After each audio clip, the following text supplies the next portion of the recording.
Hi folks, before we get started here, I wanted to say most of this was written before 2020 turned out to be a really bad year for running karate schools. Though a lot of it still applies, at the same time, please be supportive of your karate school. It's a hard time for everyone, but a lot of schools are facing closure, so please, if you can support them in any way, please do. At the same time, please be safe and sensible. Wash your hands, wear a mask, stay at home, and keep on training. Thank you, and enjoy the video. So, you want to teach karate? Great! But it takes more than breaking bricks and doing sidekicks. It will cost you, and not just money.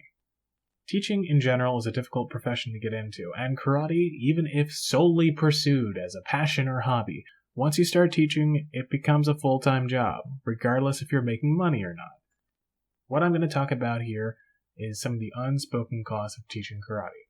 Though I will point out a lot of problems in teaching karate and running a school, this is by no means to discourage people from teaching karate. This video will help aspiring teachers understand the realities they will face, affirm what current teachers deal with, and bring to light what students and onlookers may not understand. Now, a lot of things need to happen first before you can even start teaching karate. In ideal circumstances, someone who wants to teach karate has to have spent years training, studying, and becoming adept at whatever karate they're learning. This person not only has to have trained and studied, but demonstrated their leadership ability and communication skills to both their teachers and to their peers. And, though not always the case, this person needs to be given permission to teach by their own teacher or their teacher's teacher. Someone who gets to this point has already invested a lot of time, money, dedication, and a lot of their life to the pursuit of karate. If you haven't done this and want to teach karate, well, pause this video, go and do what I just said, then come back. Don't worry, I'll be here. And this is only the beginning. When it comes to actually teaching, there are three major things that will cost a karate teacher, both financially and personally. Number one is time. Time is the biggest investment when it comes to teaching karate. Outside of training, you end up spending a lot of time on program management.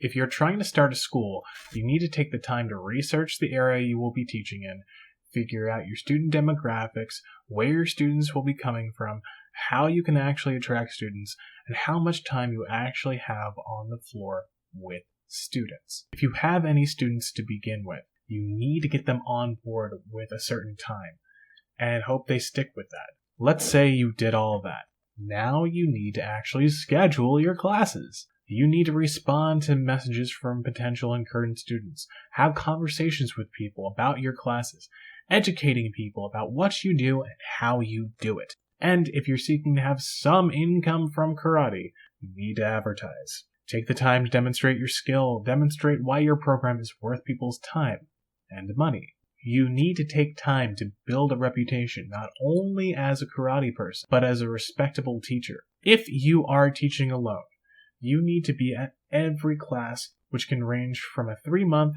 to a year commitment, depending on your situation. If you have other people teaching under you, you need to take the time to make sure everyone's on the same page in terms of curriculum, the school, and how you operate your classes. You need to be responsible for any time a teacher misses classes.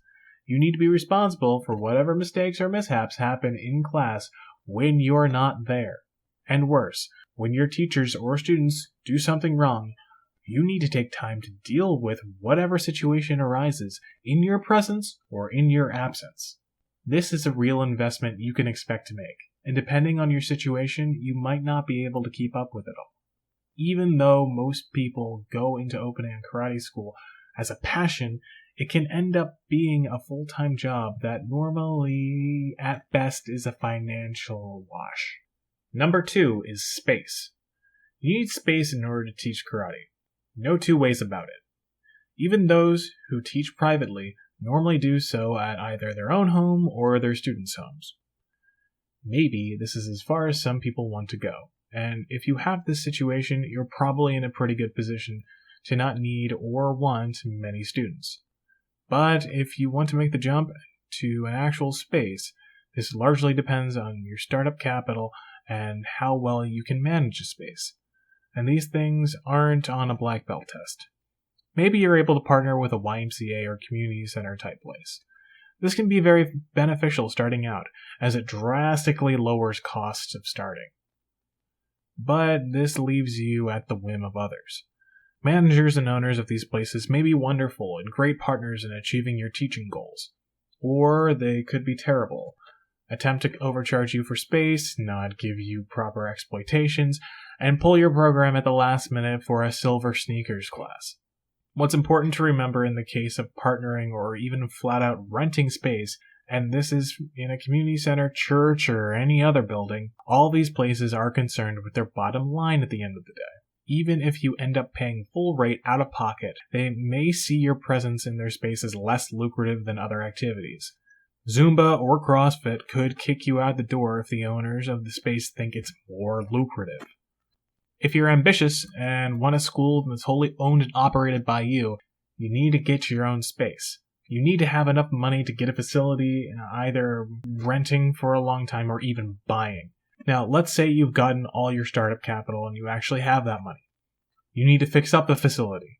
That means you paint, remodel, check the electricity, water, gas, fireproofing, waterproofing, soundproofing, bomb-proofing, gun-proofing, exercise for ghosts, the whole shebang. Maybe you know an electrician, or a plumber, or exorcist who can help you out. Maybe one or more of your students will partner with you to shoulder the financial burden. Partnerships like that can be very beneficial, but they can also strain the relationship if not properly established. But without proper startup capital and preparation, you will close before you open. For a lot of people, this becomes the biggest jump and the biggest risk. This goes back to students you may already have. You need to convince them to come to the new space and ask them to pay a higher price for this new space. You need to balance your current students' prior expectations with the now financial expectation of needing more students. Then you need to advertise, and normally that means holding free events at your school to get foot traffic in, draw in students, and show off your facility and skills.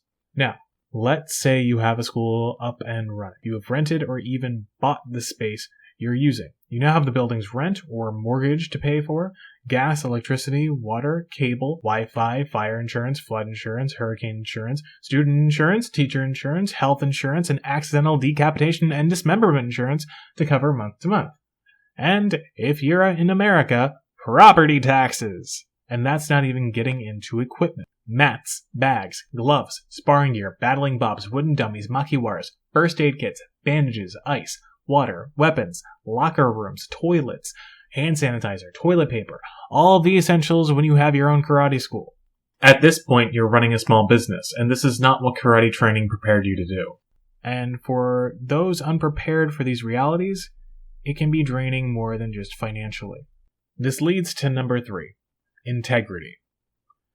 We've talked here about needed costs, time, space, which all amount to the use and need of money and resources. That's life. But having a school and maintaining integrity, both of yourself as a person and karate teacher, can be difficult when faced with bills, student demands, and the need to make a living. Unlike many other businesses that produce products made for people's consumption, teachers impart lessons, lead classes, and mentor students, along with everything I just covered. This can take a large toll on any teacher, but not all teachers are ready for all the costs of teaching and running a small business. You can be good at karate, but terrible at keeping a school alive. You can do forms perfectly. You can knock down opponents effortlessly. You can break ice blocks and still fail to keep the lights on. Most teachers don't want to dilute their karate for the masses. They don't want to lose the rigor or authenticity of how they were taught karate. Like any martial art, karate is not a leisure pursuit. It takes time, work, and effort. This doesn't exactly fit into consumer economics. This leads to teachers and school owners needing to water down what they do to attract students, and eventually viewing their students as just customers. And this is a wear on a teacher, both morally and financially. You want to be Pai Mei or Mr. Miyagi, but you end up being Johnny Karate. You need to balance your program to accommodate people. Get more people involved to either keep the space you have while maintaining the integrity of the art. Sometimes accommodating or lowering rigor and standards isn't enough, especially if you have your own school and need to make money and pay expenses every month. This has led to some weird business choices that never end up well. Some karate teachers have gone to great lengths to keep the lights on by selling shoddy merchandise at high prices, putting on hokey, expensive seminars for their students, or making a market out of belt testing, which hurts teachers' reputations and burns out their passion for karate. And a lot of these bad business tactics end up blowing up in teachers' faces, resulting in the closure of their schools. Or worse, having turned their once passion into a stale business that relies heavily on new students and turnover to turn a profit, while losing students who were there from the beginning for the quality of the training. And all these teachers wanted to do was teach karate. Again, I'm not discouraging people from teaching karate. If you have a good karate teacher, they should be able to tell you all of this. But not all good karate teachers understand these costs. Some people are very lucky in the situations they're in, and money isn't an issue. But our current world situation notwithstanding, it is becoming harder and harder to start a school. I'm not telling people to not be ambitious. I'm not telling people to not start your own school or build your own community. You need skill, passion, knowledge, and a good head on your shoulders to do so. And there are plenty of good karate people out there who have all of these. However, without an understanding of how much more effort it takes to get a school going, it may end up burning you out in the end. I hope people watching this have a better understanding of what goes into starting and maintaining a karate school, and what it really costs teachers. In the end, I think teaching karate is well worth these costs, and I hope you do too. Thank you for watching, and keep on training.